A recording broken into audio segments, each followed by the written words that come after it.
And the question is, who's behind the microphone? Well, tonight, it's Robert Morningstar and the sounds of New York news.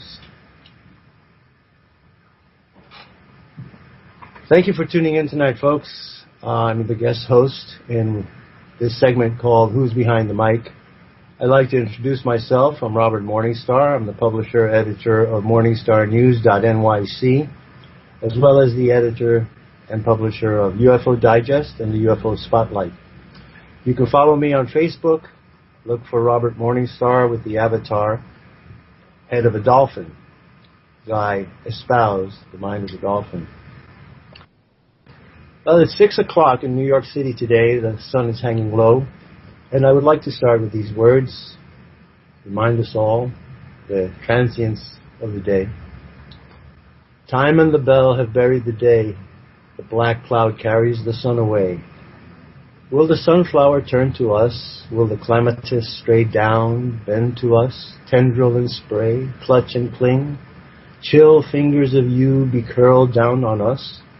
After the kingfisher's wing has answered light to light and is silent, the light is still at the still point of the turning world. Welcome to the turning world of New York City, where I'll be sharing some news with you today regarding world events that are not generally covered by our mass media, mass mediocrity. The most important news item for me today was the revelation of the complicity of the French government and the major bank in France called BNP Paribas in executing the Rwandan genocide. French journalists have been working since 1994 to find out what really happened in Rwanda. And what has turned up after many years of pursuing the documents under what we would call freedom of information in America, some journalists have finally arrived at the truth. And the truth is this. The government of President François Mitterrand engaged in genocide in Rwanda. They approved, and through BNP Paribas, the largest bank in Paris, they funded an arms deal between a Swiss merchant of death and a distributor in the Belgian Congo. The Congolese faction sent the money to BNP Paribas. BNP Paribas paid the Swiss arms dealer. The arms were shipped down to Goma in the Congo and then distributed into Rwanda. All of this with the approval of the Mitterrand government. Subsequently, François Mitterrand gave an airplane to the president of Rwanda, a Dassault 50, a Falcon. And as it turns out, the president of Rwanda was killed in the crash of that aircraft. This shows the heavy hand and the duplicity of French geopolitics and their ability to hide such crimes from the world public for decades upon decades.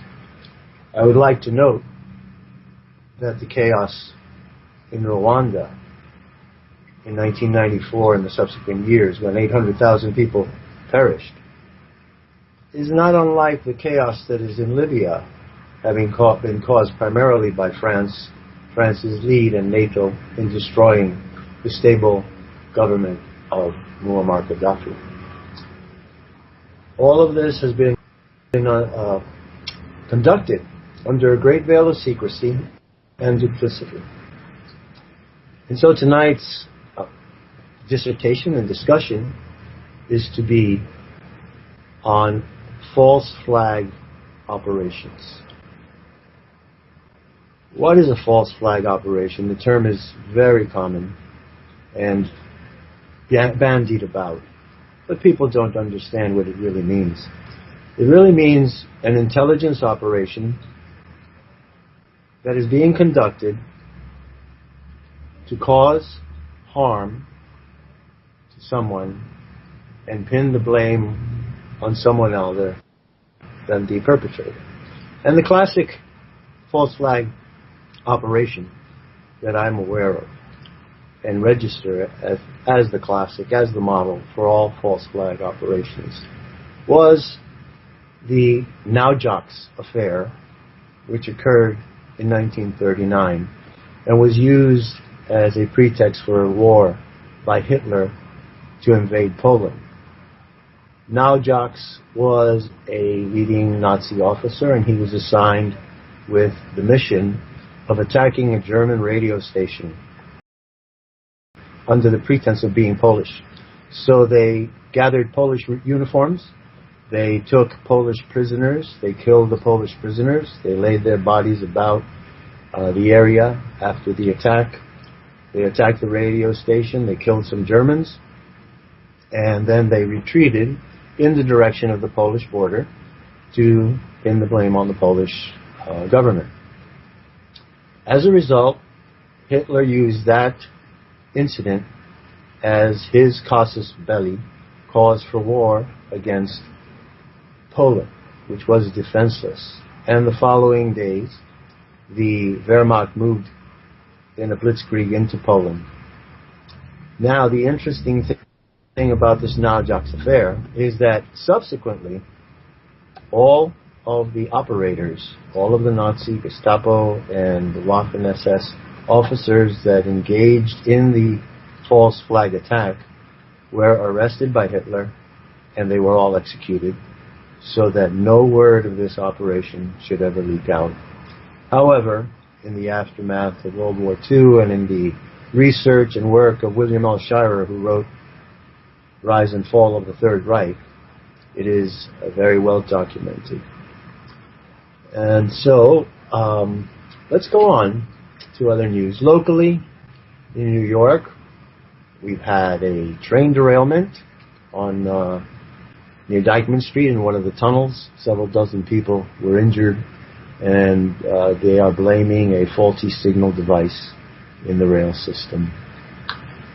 In national news, the Supreme Court has approved, in part, President Trump's partial ban on immigrants from 6 hostile nations. It used to be 7, but Iraq has been taken off. And I have to say that for once, the Supreme Court has exercised the wisdom of Solomon in its decision, and I find it to be a very, very fair and wise decision. I would like to inquire of my producer whether or not we've contacted our guest. I'm bringing him in on your mark, sir. Thank you. Well, I would like to welcome... Hello. Hello, Eric. I'm just introducing you as a very well-educated and erudite friend of mine who has a very intimate knowledge of politics and the affairs in Europe, in particular with regard to the events in Italy that transpired in the 60s, 70s, and 80s. And I was just introducing the audience to the classic false flag attack, which I described to you earlier in the afternoon, which was the Naujoks incident when Hitler used a false attack pretense to generate a cause for World War II. And so the subject is false flag attacks, but I wanted to bring you in to tell us about your personal experiences in Europe during what is popularly and sadly called the Years of Lead. So would you introduce yourself and give us a background on yourself and your life and how you wound up surviving the Years of Lead? Surely. Well, my name is Eric Galati. I'm a professional actor. I've been on hiatus for a number of years, but from 1972 to 1986, I resided in Italy. And it's very interesting, your question, because it reminds me of how I survived it. First place, your question reminds me of when my father was studying medicine in Rome, He said that his mother here in New York, this is after World War II, they were afraid that he was in turmoil because the Herald Tribune had shown tanks and people fighting and so forth and so on. But he never saw any of that. It doesn't mean it wasn't happening.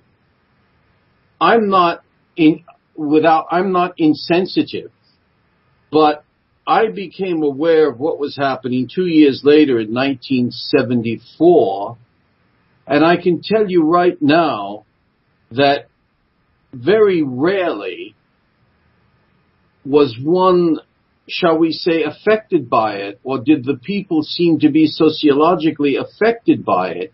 The horrible thing is that it almost became an everyday occurrence, the acts of terrorism. Yes. And that's, it's not that the people were complacent.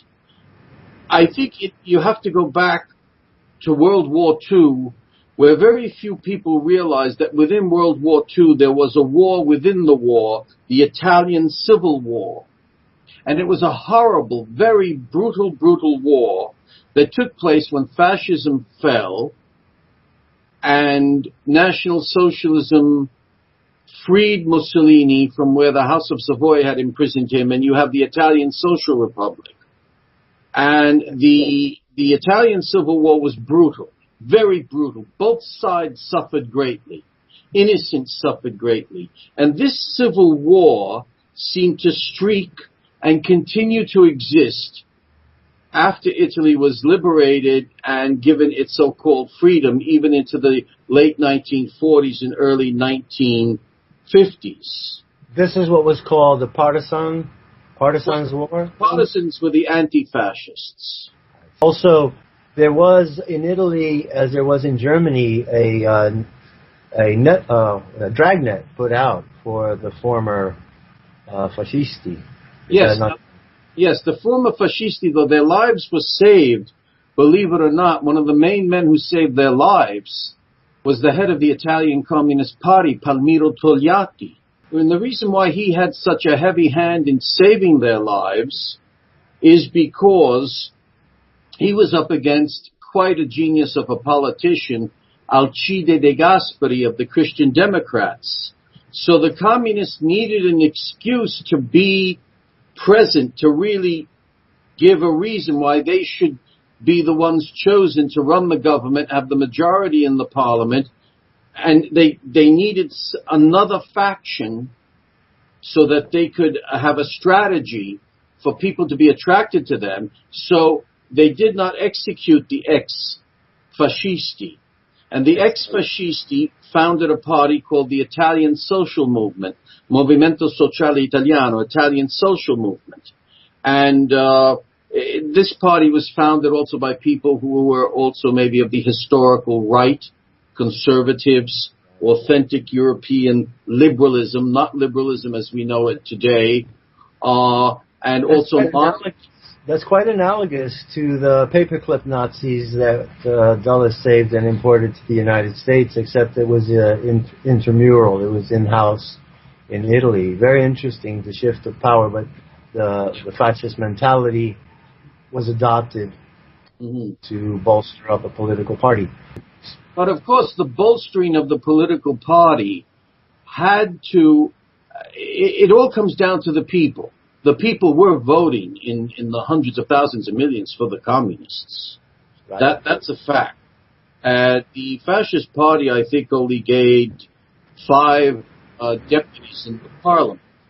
Now, this word fascist, I have to stop and say, with regards to the years of lead and the strategy of tension, which also takes place there as in other countries, and the formation of the post-World War II paramilitary groups or groups in Western Europe that existed to prevent a communist takeover of Western Europe. These were the stay-behind troops or armies that's how I generalize them. They have many, many different names. And Operation Gladio had supposedly its official foundation in 1956. Now, you will have many people like the Swiss historian Daniel Ganser, who wrote a book on the NATO, North Atlantic Treaty Organization, and Operation Gladio, or you'll have an American from Pennsylvania, Paul L. Williams, who will kind of make you believe that this is all set up because they want to put fascists in power. Well, there's a lack of good, serious research done here, because the people who were most against the NATO were the fascists. Giorgio Almirante, the most famous, was against Italy joining the NATO.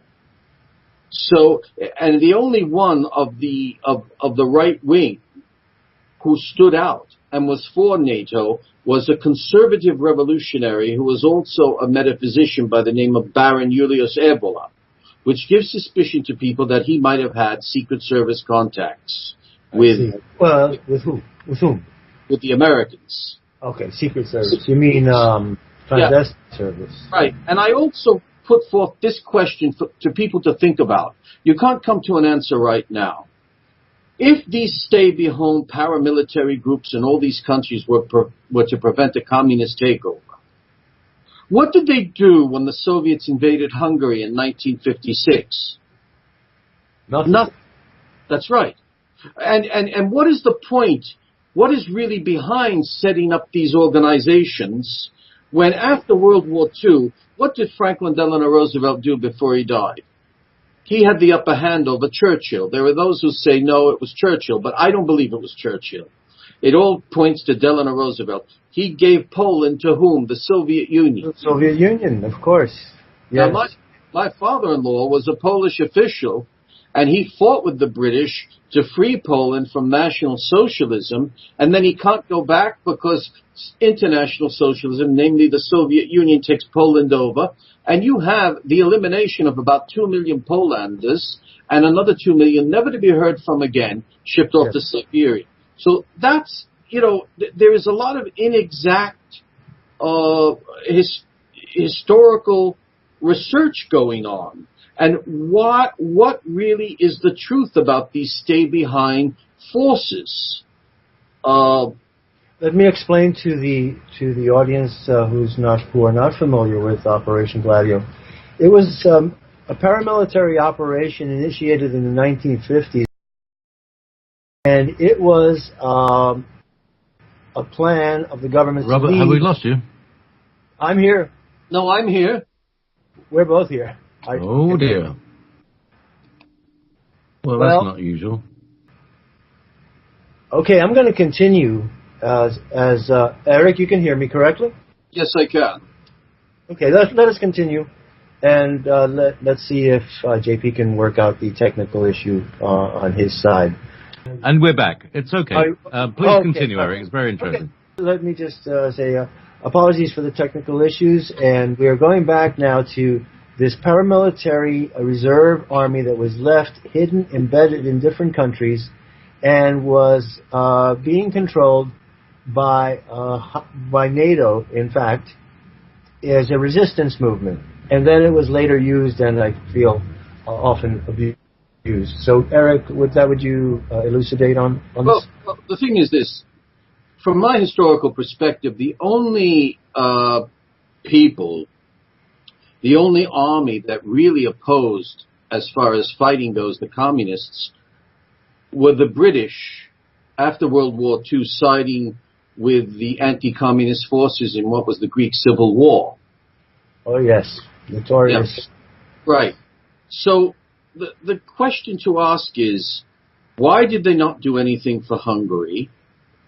And therefore, why did Roosevelt give Poland to the Soviet Union? And then you set up this organization for fear that the Soviets are going to take over and invade the West.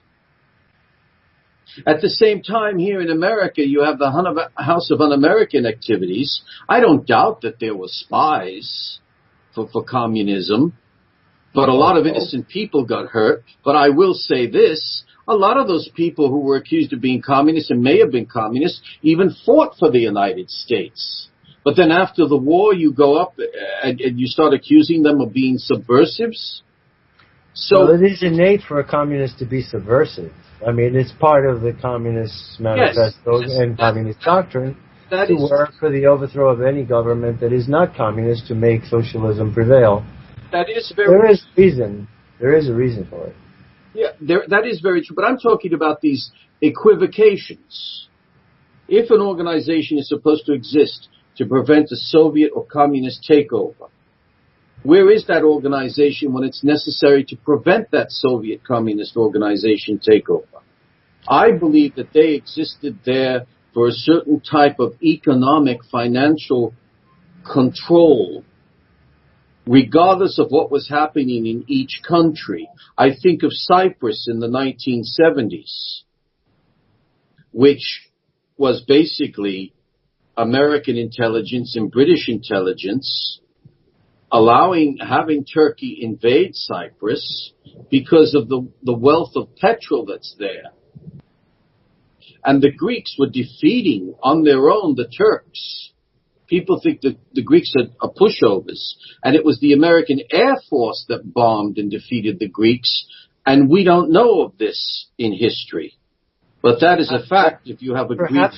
Yeah, we're the audience is far removed from that history, and I think it's important to remind the public that there was a very large communist insurgency in Greece and in Italy, and it was a real tumult, and there were a lot of political assassinations, particularly of reporters, that occurred during the Greek, I would say, civil war.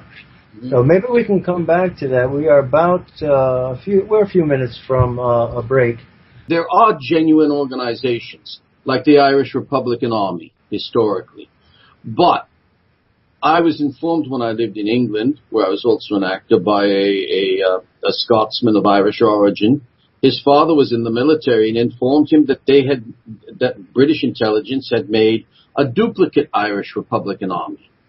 So this is where you get this strategy of tension creates duplicate organizations. Yes. And in my opinion, this causes a subconscious split rationale in people, whether they're aware of it or not, and with regards to the relationship to the truth. And as this proceeds, as Pino Rauti, one of the neo-fascist leaders of the Italian social movement, told me once in a telephone conversation, he made up the term fantasy politics, where the fantasy is truer than the reality that we think we are perceiving. That's fascinating. But I want to hold on to this strategy of tension, and I would like you to explain to the audience what that philosophy is. And it is now 6:28, and we're winding down to take this break. Here's music, and see you in a couple of minutes. Welcome back to Who's Behind the Mic, and today it's Robert Morningstar and the sounds of New York news. My guest is Eric Galati. We are discussing false flag attacks, Operation Gladio, and the years of lead through which Eric lived when he resided in Italy. And so I would like Eric to pick up, and we were talking about a certain strategy of tension. Yes, that I believe is psychological. Yes, of course. Go right ahead. Let's tell the audience about strategy of tension. Well, one of the main traits of the strategy of tension is that it takes advantage of a political movement that may be paramilitary and may go out and even kill, let's say, a carabinieri, like the Italian military police officer, or they may place a bomb and believe that they could cause a revolution by doing that. Whatever the occult forces that be, seeing these young, foolish idiots committing these acts, full of philosophical ideas of how to change and take society over, they infiltrate these groups, or they would even create a group with the same name and commit these crimes for whatever their main agenda is. And that's difficult to put your finger on, because there was never a coup d'etat when I lived in Italy. Never. Right. An intelligence agent, an American, said, "We never thought we could do anything," and this is while it was the years of lead, because the Italians simply do not care where they're suddenly going to rebel and say enough is enough. But to be fair to the Italians, they came out of World War II, they came out of the Italian Civil War, and there were these trickles of continuation of warfare turmoil. Let me give you an example. Do you remember the name of Enrico Berlinguer? Of course. Yes. Okay. He was one of the heads of Euro-communism, which was supposed to be separate from Soviet communism, that he had formed with Marchais, Georges Marchais in France, and I forget the name of the Spaniard. Now, when he was the head of the Italian youth group, he was a Marquis, he wrote a letter out saying, anybody of any other political idea that wants to meet with us, where we could talk to not have these conflicts, because he was well aware that there had to be a stop to the Italian Civil War, even though we're told it had stopped. And of the far right, Pino Rauti was the only one who answered Berlinguer. And there was this encounter, an ideological encounter of opposite poles, to come to a treaty and to stop this insanity. At the same time, I'm sure that they were both aware that something else was at work. What year would this be? This was back in probably the late 40s, early 50s. Okay. Yes. And there were constantly these false accusations that Pino Rauti and the philosopher, who had nothing to do with influencing people to do violent acts, Evola, was accused of that, and there's nothing in his writings. He never was for any violent acts at all. He was a metaphysician, but he did write politically on how to survive in the ruins of the contemporary world. So you were hinting of the perception or a sense that something else was operative in the background, that it was not all as it was? I could only use the word something occult. Yes. Because look, up until 1968, Italy had become the economic miracle of Europe. There were no beggars on the streets. Everything was fine. The Southerners were not migrating outside of Italy. They were going to the north. The factories were in an excellent state. Italy was producing had a fantastic industry. The agrarian culture was very rich and wealthy. And all of a sudden, out of the clear blue sky in 1968, there appears the Red Brigade. Right. All of a sudden, there appear these far-right neo-fascist groups. Let me be specific. These people had nothing to do with the official Communist Party. They had nothing to do. They were not being backed up by the official, let's call it, neo-fascist party, the Italian social movement, or any of the heads of those parties. You might have had maybe a politician who could have agreed with them secretly, but these separate organizations worked on their own. And part of the strategy of tension is that when an act would be committed by one of these far-right groups, someone in the establishment of the left would speak out and make it seem that it was officially coming from Giorgio Almirante or any of the other heads of the Italian social movement. There was a Calabrian who was a socialist senator, and he made the mad statement, to kill a fascist is not a crime. And you end up having a revolutionary fascist group, the Potere Operaio, Workers' Power, commit a crime in the ward of Primavale, where they went to the home of a neo-fascist leader who organized, let's say, like the Republican Party clubs we have here, yes, or Democratic clubs. He was the head of the MSI, and they had a way of putting the apartment on fire while they were asleep, of making the gas enter, the petrol, and the two children. It was horrific seeing the photographs, were like statues burnt. on the ledge of the apartment building. So all of this insanity, this violence, was being aided and abetted by people in the establishment. Yes.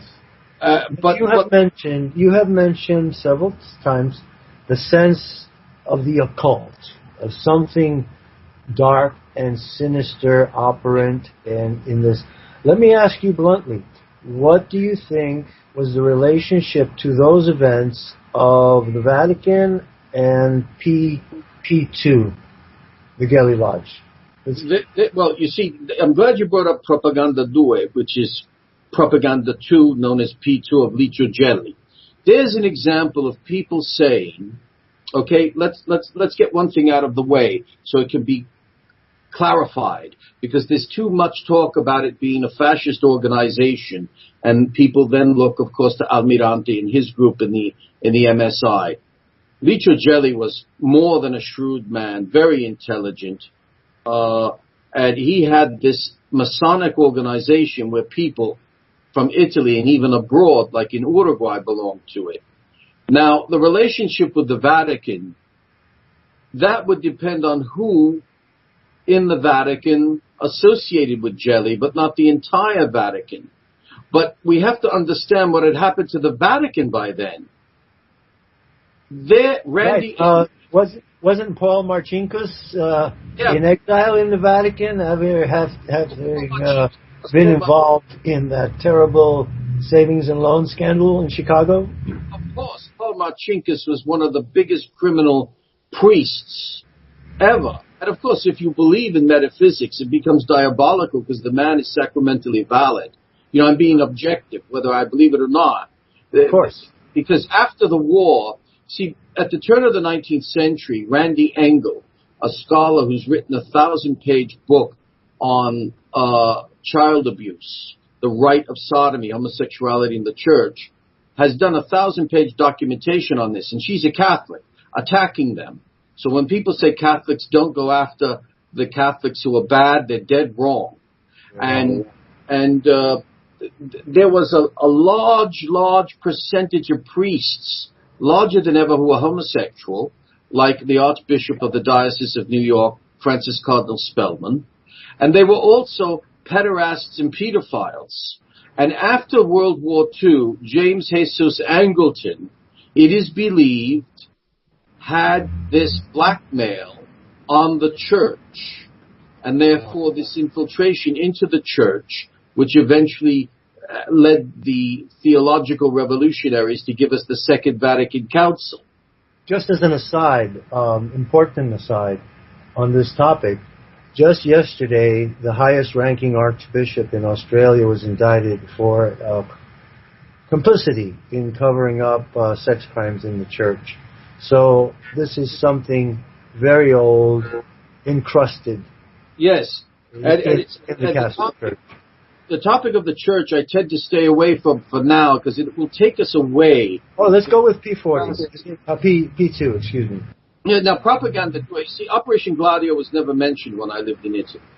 Propaganda 2, I had never known of the contrast between the authentic Catholic Church and Freemasonry. I never ever knew of it when I was here in America. And that it was forbidden for decades. It was only in the 1990s that the papacy reversed that dictum. All Catholics were forbidden from participating in Freemasonry, the Knights of Pythias, the Odd Fellows, the Crucians, Lions, even the YMCA. You couldn't go to the YMCA. You see, the thing about Gelli, I'm sure you've heard, and others listening, is that it was a fascist organization.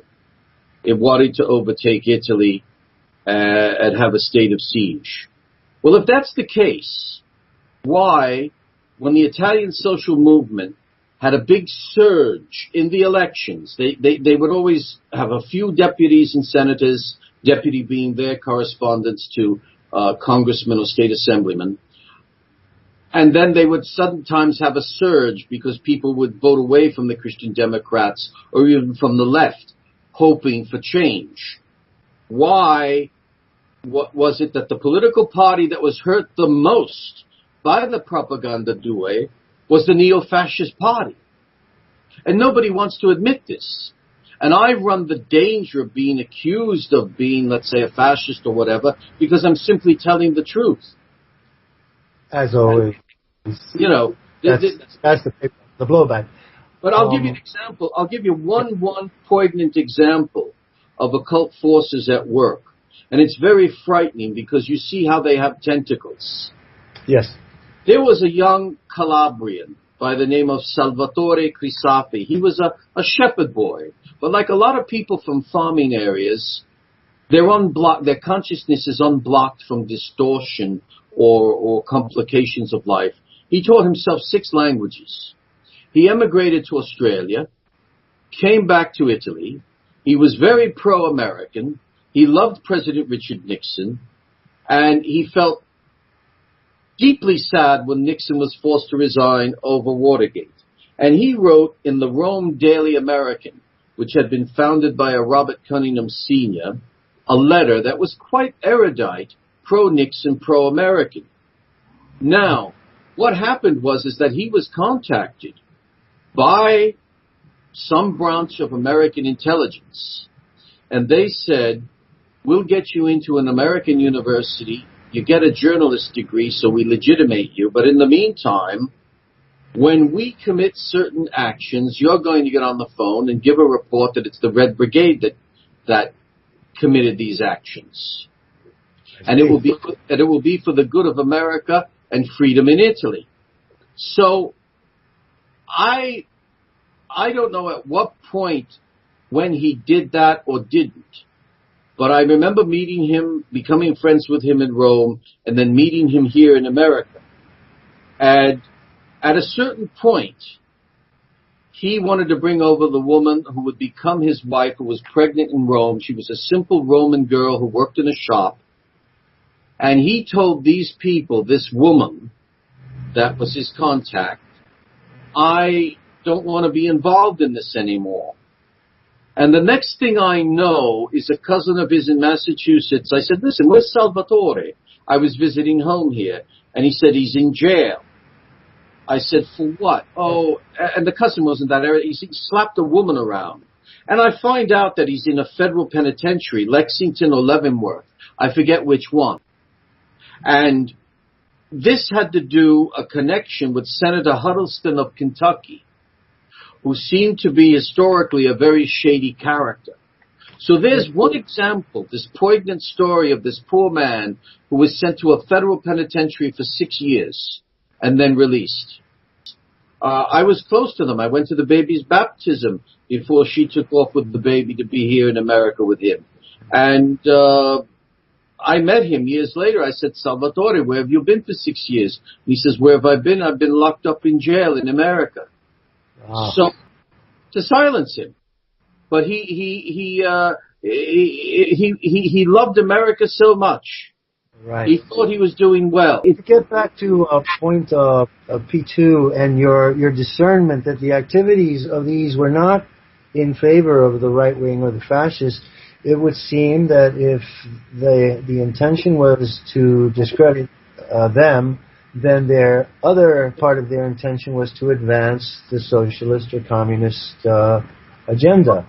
Well, and it brings me to the point that most of these occult societies, P2, Masonic groups, they are ultimately in their single party structure, in the secret oaths they take, they actually all espouse communism in one form or another, as evidenced by the letters of Garibaldi and Albert Pike and others in that regard. But Robert, I have to say this. In P2, I don't believe Jelly and the others wanted communism. But neither did they want an authentic fascism. And for me, authentic fascism is only what existed in Italy. I don't look to Nazism or this or that. Well, it brings us again to perhaps they're wanting to keep that two-party tension. That a strategy of tension was to keep one antagonizing the other, and by the literally divide and conquer, they could operate from les éminents. I hate to use the term. It's to bring about a new world order, in my opinion. And I don't have the exact answer.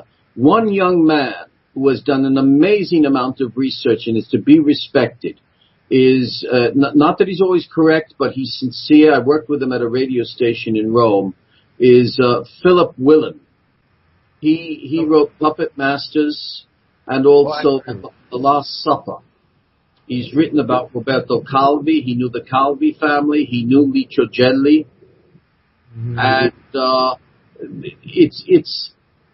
are still... Calvi was the fellow that was found hanging from the bridge. Was he not hanging from the bridge of London with rocks in his pockets? Yes, he was found hanging from London Bridge. And to say that he committed suicide, he would have had to be the most fantastic world record acrobat to do that to himself. Absolutely. And the rocks in the pockets, of course, is symbolic, almost reminiscent of the cement shoes of the 1930s mobsters in New York. I believe this has to do with control of finance. That's how I see it. Control of finance. I originally read about Calvi in regard to the Franklin scandal and Marcinkus and the operations of the Vatican Bank in that whole affair. And that's when I first learned of P2, when I read In God's Name, detailing the assassination of Pope John Paul I, who lasted only 33 days on the seat of Peter there. So that was a very eye-opening book by David Yallop. Yeah, I lived there. I was there in the piazza with a colleague of mine. I studied political science at the time. I didn't finish the degree because I always went back to my acting, but this beautiful Roman Jewish girl, she says, "Oh, Eric, I'm on my way to San Pietro Square, St. Peter's Square. They're going to be voting again on the Pope." And Elena and I happened to both be there when they voted for this Venetian Pope. Right. And then I remember 33 days later, he had been murdered. But the one thing, though, that I will give credit to in Italy is that people say, what type of a judicial system do they have? Some of these cases have still gone on and are constantly being reopened. And that's where I give credit to the Italians. Imagine if an Italian judge had been requested to have Michael riconosciuto. We're just going to a hard break, so we'll be back on the other side.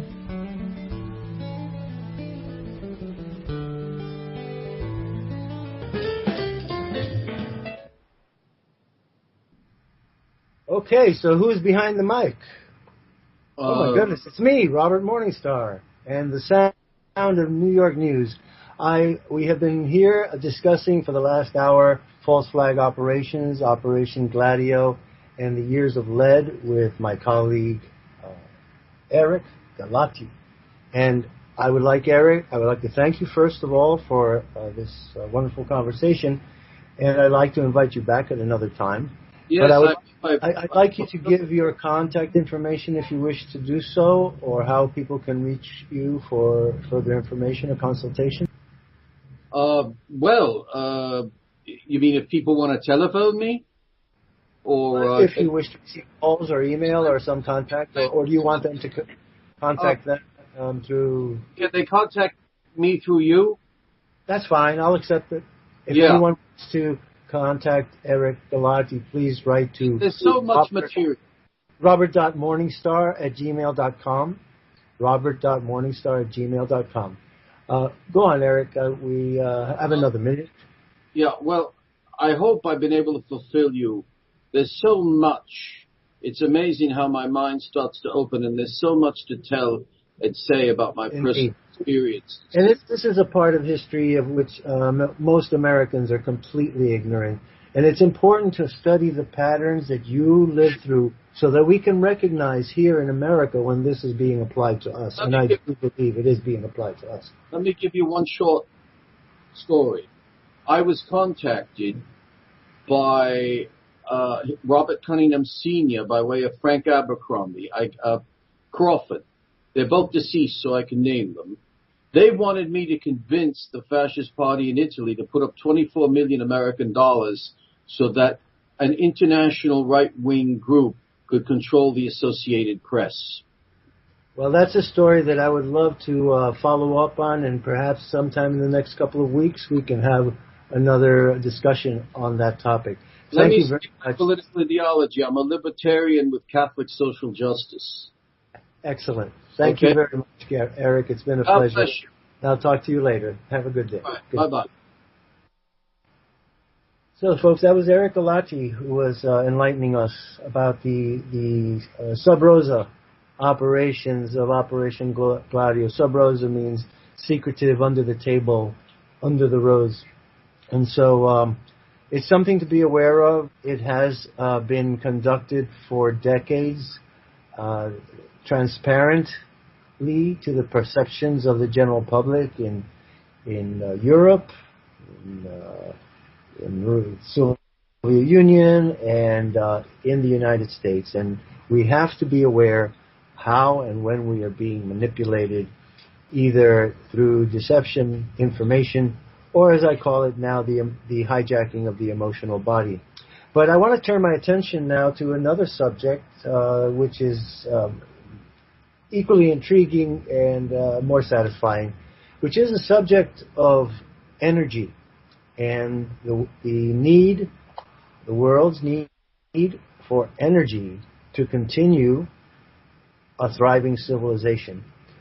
And so I have asked my friend Paul Murad, whom I've known through email contact for many, many years, to come on tonight for our first actual real discussion on zero-point energy, Tesla technology, and devices that will be able to tap some will tap the electromagnetic field of the Earth, but even more advanced machines hypothesized, conceived to tap the actual, what is called the Higgs Field, the underlying ether of the universe, the source of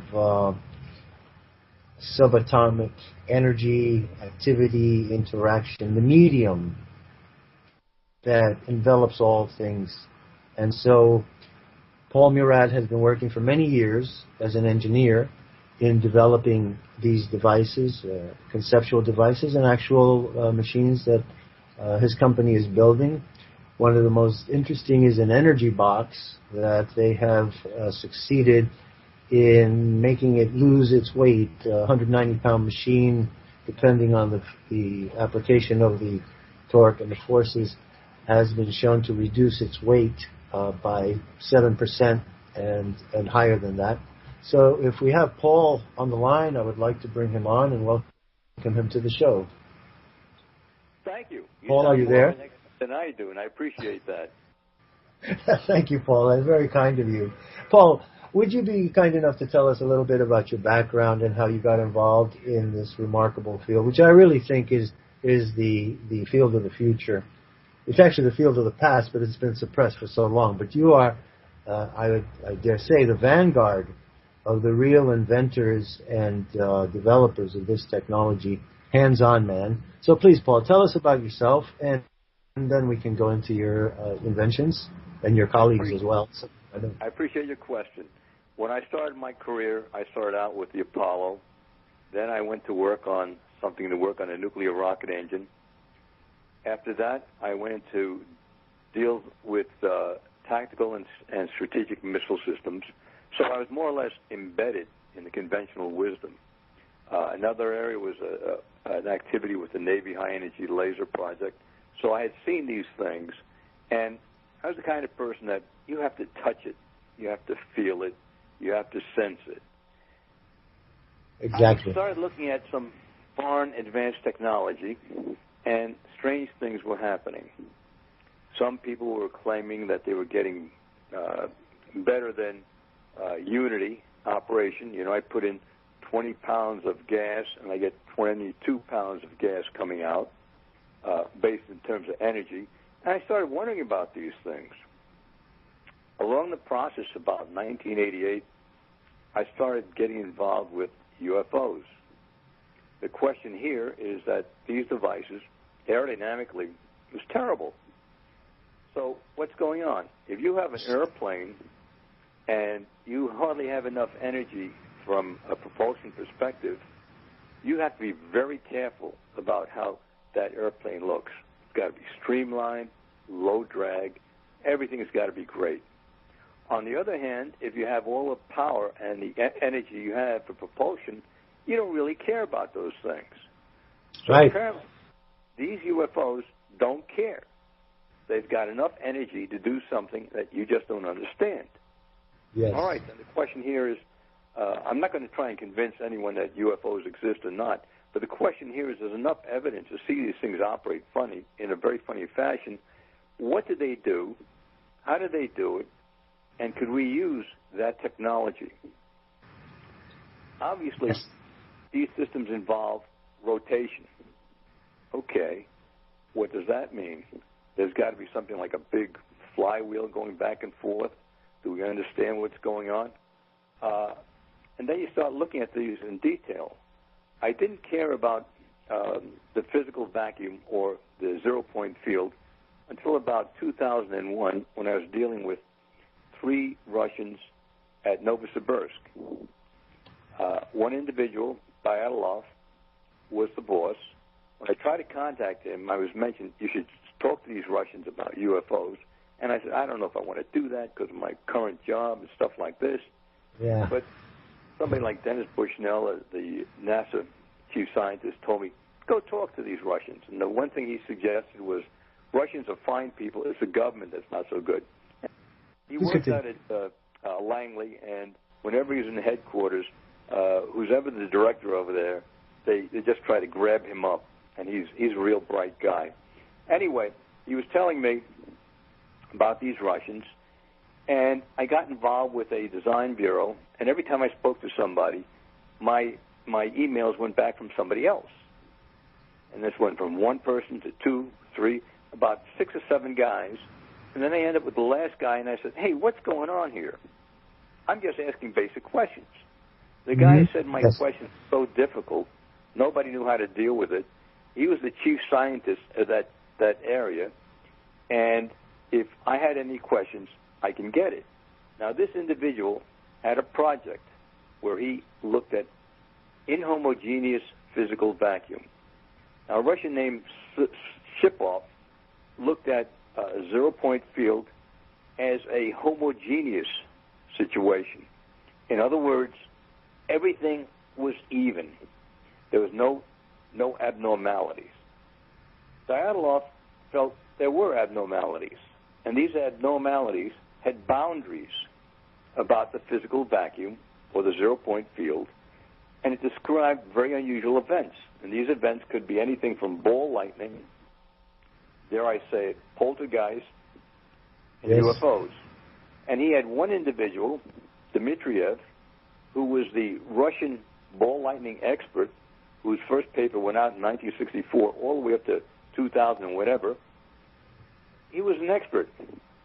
And what you found out is that they did surveys of ball lightning, and in Novosibirsk, in the city, there was more ball lightning seen than out in the forest.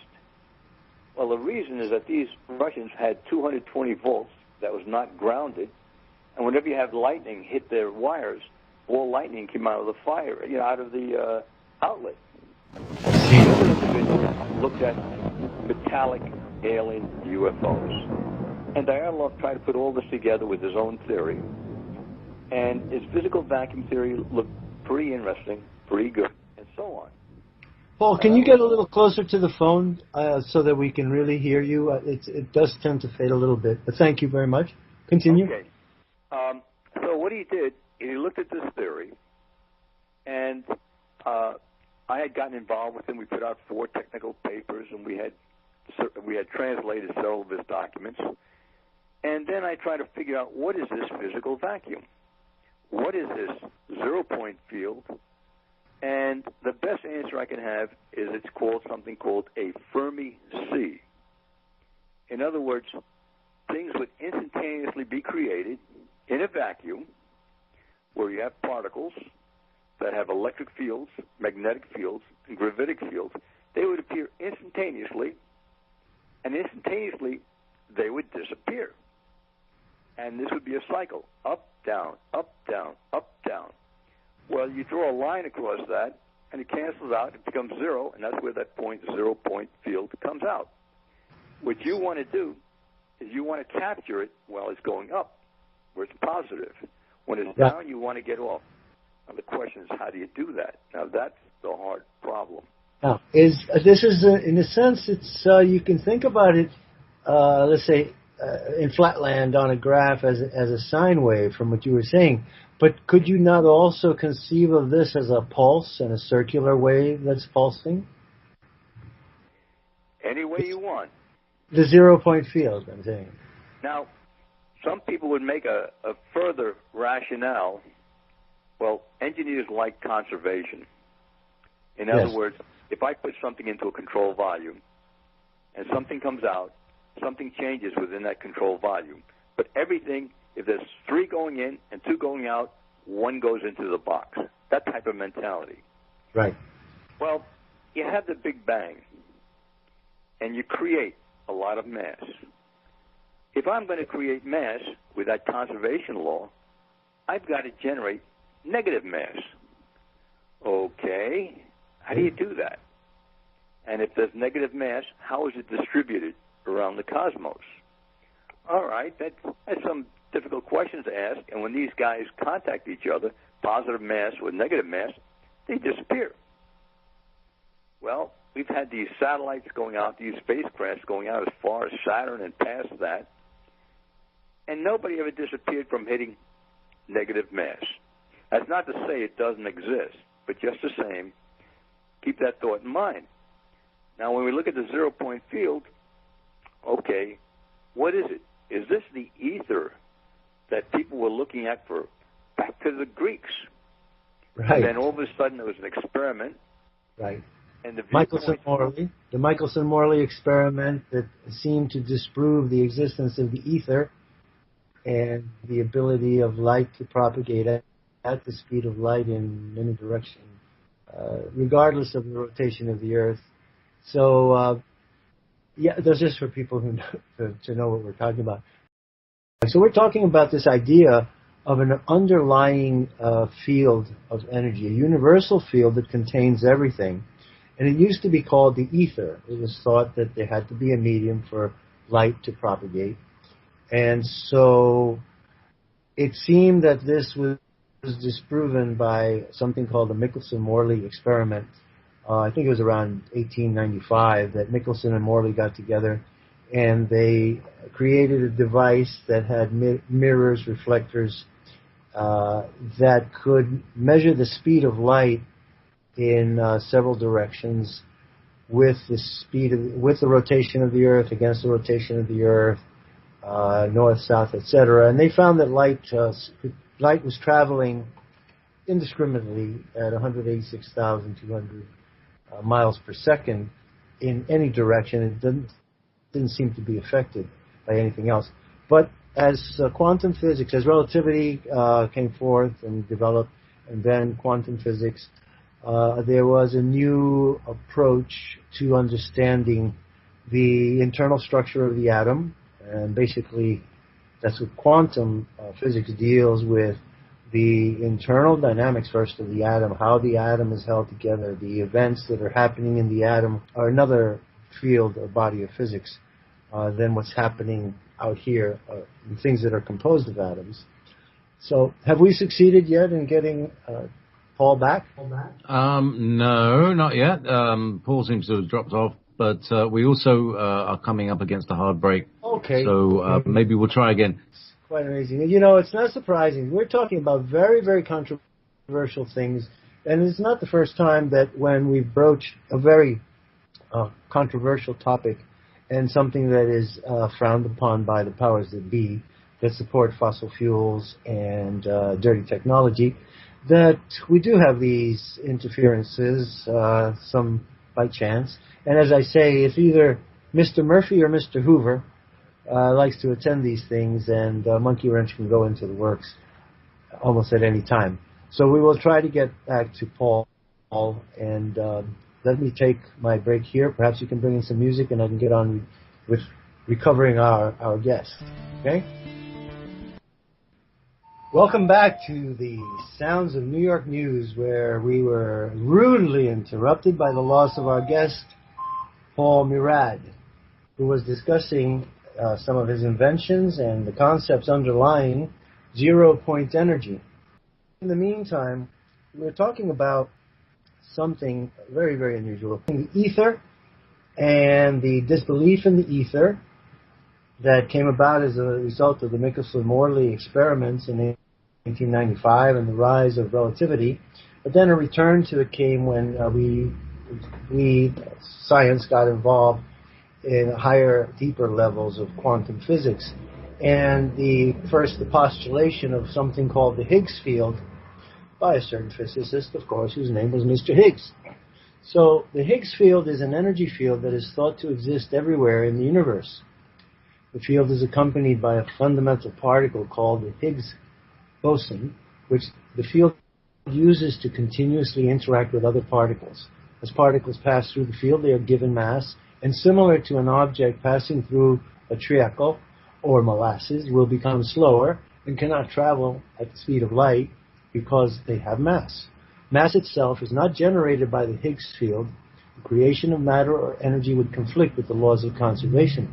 However, mass is given to the particles from the Higgs field via the Higgs boson. So if we have Paul back on the line, I would like to welcome him back. Paul, are you with us? All right. That was one heck of a commercial.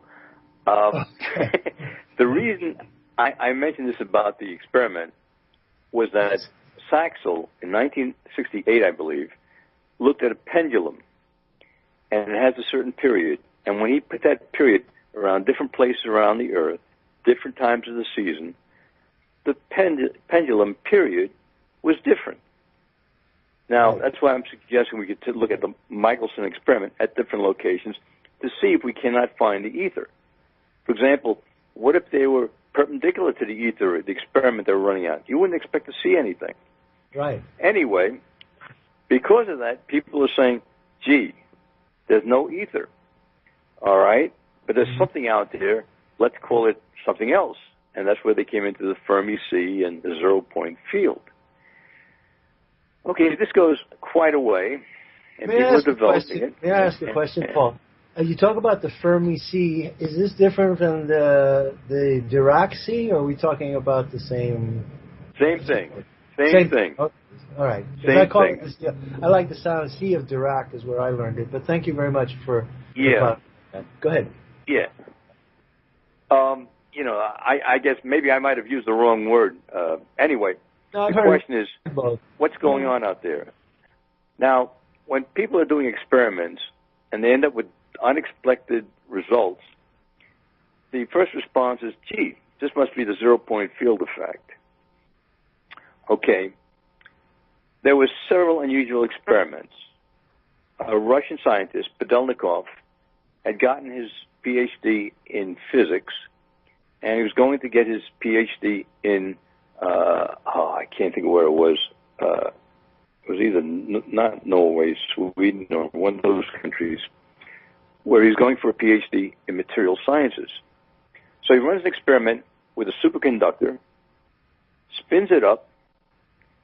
Russians smoke a lot, so they blow some smoke out there. The smoke starts rising. Wasn't that the in guy Finland? on the second floor above him? I think that was in Finland. I was saying, I think that was in Finland. I'm sorry, cannot. Yeah, could be. Okay. Could be. Anyway, the guy on the second floor has stomach aches.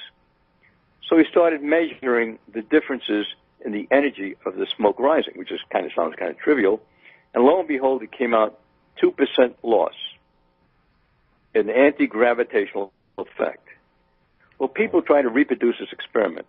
The problem is his disk was 13 inches in diameter, and everybody replicating it did it with 2 to 4 to 6 inch diameters.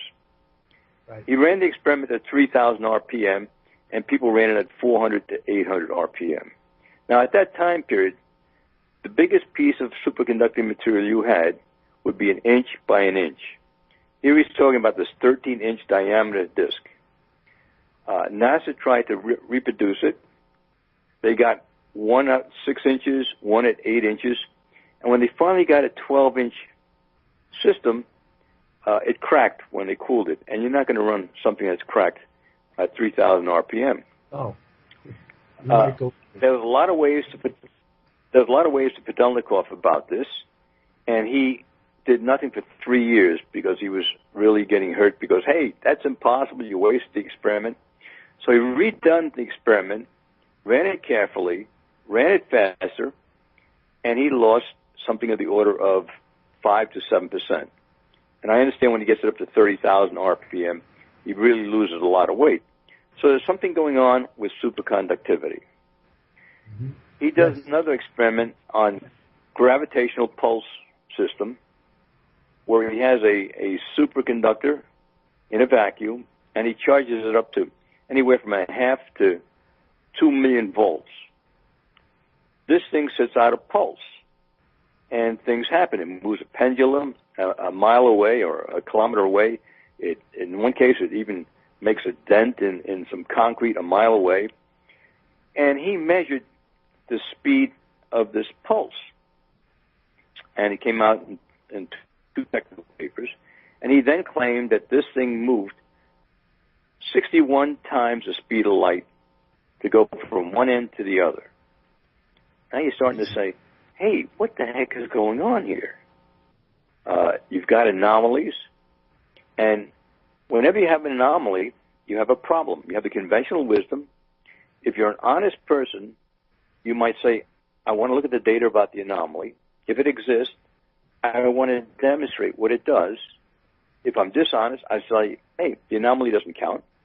I'll stay with the conventional wisdom. But then you have to work at it in terms of what did you do wrong or what did you do different, and come up with a theory that satisfies that anomaly as well as the conventional wisdom. To date, as far as I'm concerned, no one ever did that. Now, he did that second experiment, and that's rather unusual. And all of a sudden, you have a British individual around the 60s. His name is Searl. He ends up with a roller, a big roller, which is laminated with copper, aluminum, and magnets. And he puts smaller rollers around it that is also laminated. And he treats them, and these little rollers spin around. Right. Well, he claims that these things could levitate and fly, and he built flying saucers that did this. I don't know if he did. I remember probably he said believe that he lost did. one. In other words, he ran an experiment and did something, but does not know why it works. Well, the Russians looked at his experiment. They also ran something. Yeah, well, there were some effects due to magnetic effects, and while the rollers are rotating, they're also generating electricity.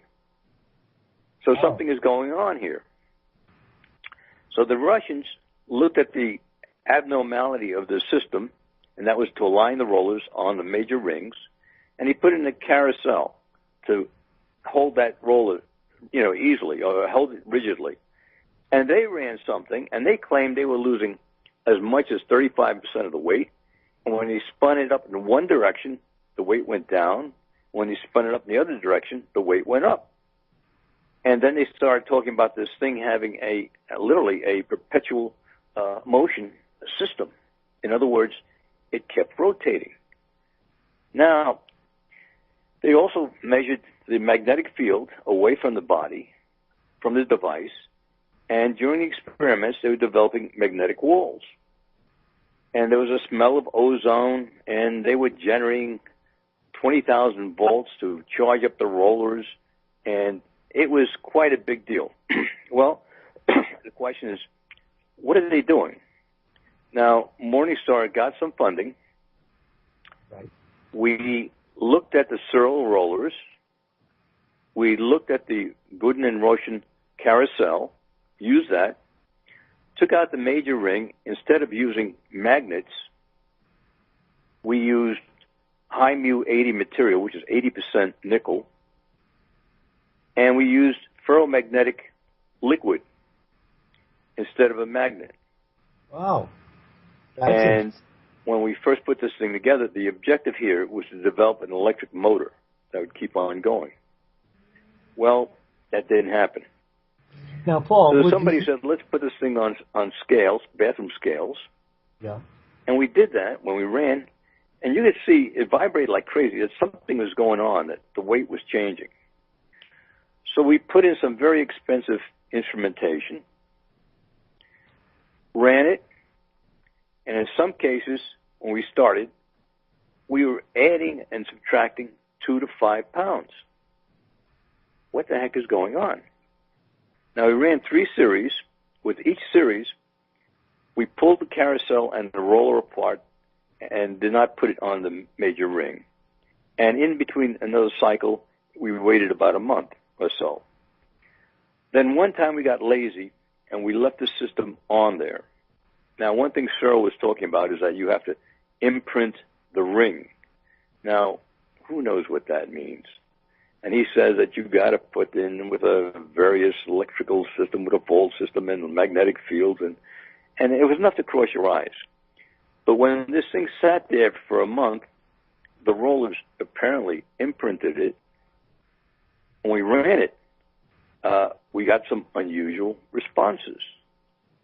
Now, we tried to come up with some theories of what's going on.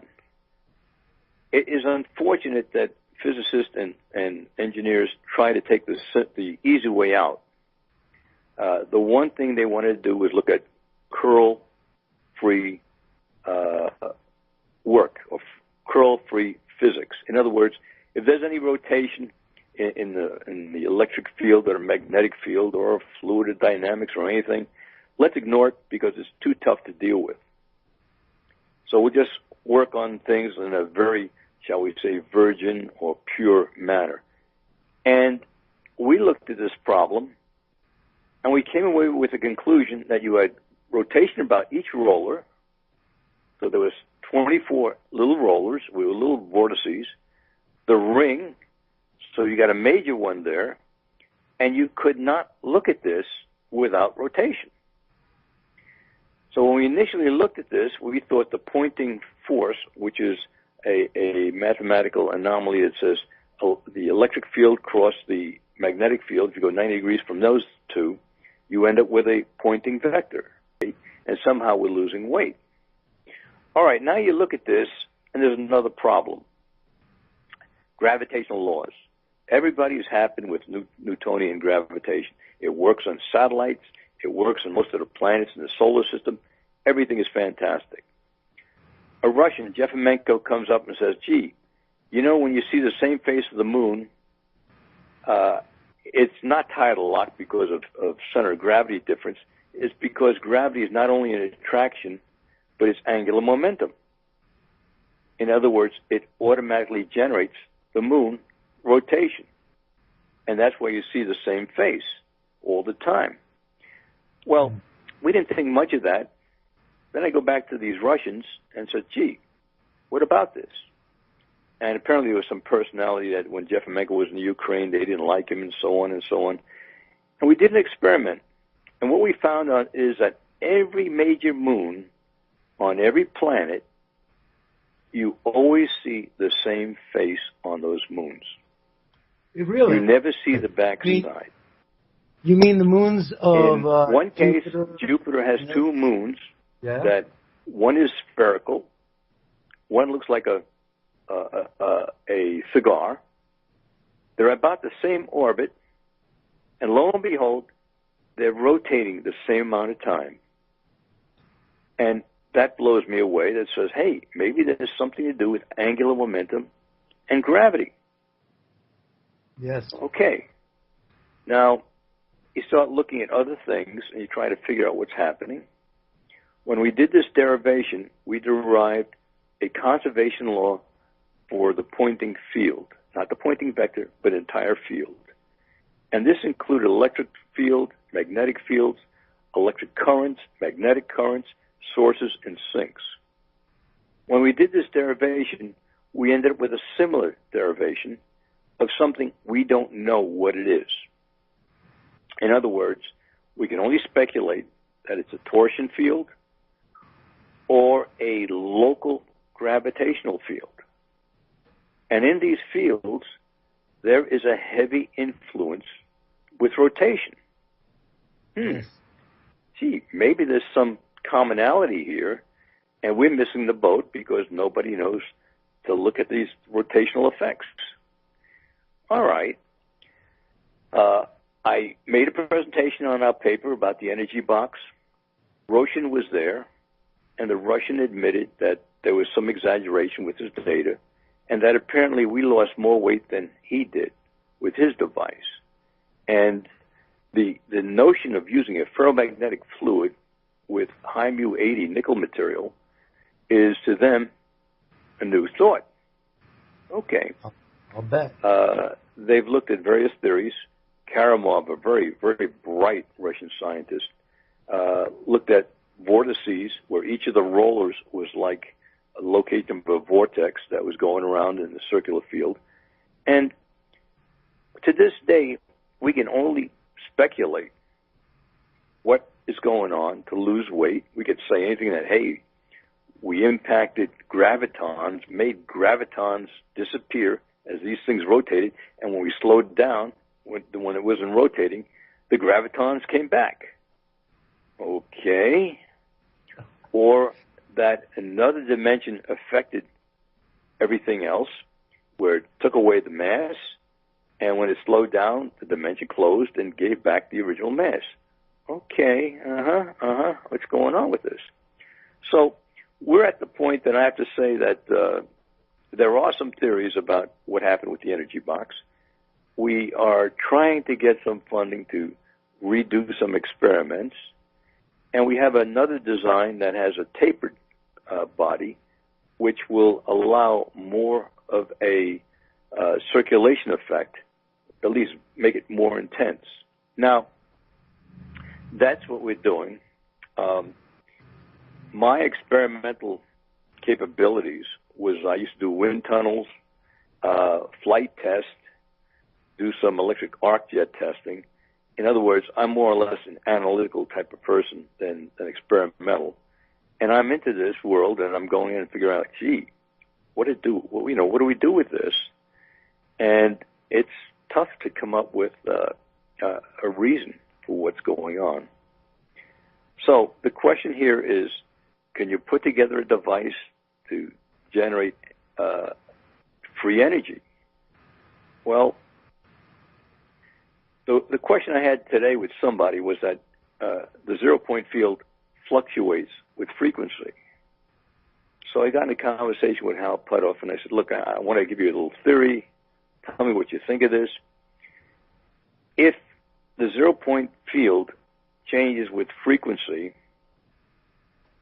could it be meaningful to talk about it as density,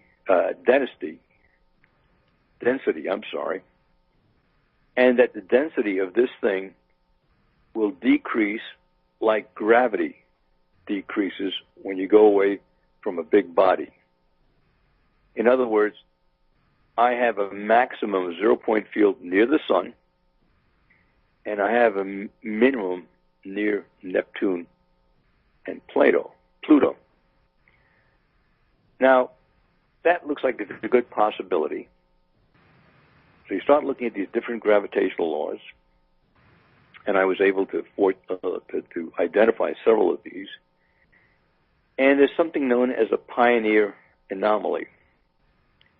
Pioneer 10 and Pioneer 11 was launched about the 1970s, I believe. One was going to the end of the solar system going one way, and the other was going in the other 180 degrees apart. These vehicles mapped the magnetic field from the sun. Need any more information from them? Let's close it down. Thank you, Paul. That's all the time we have today, sadly, but I would like to invite you back to continue this fascinating discussion of the Higgs field and quantum mechanics. Greatly appreciate your being here. Folks, that's the end of the show. Thank you for joining us on Revolution Radio, and we look forward to our next encounter. Have a good night.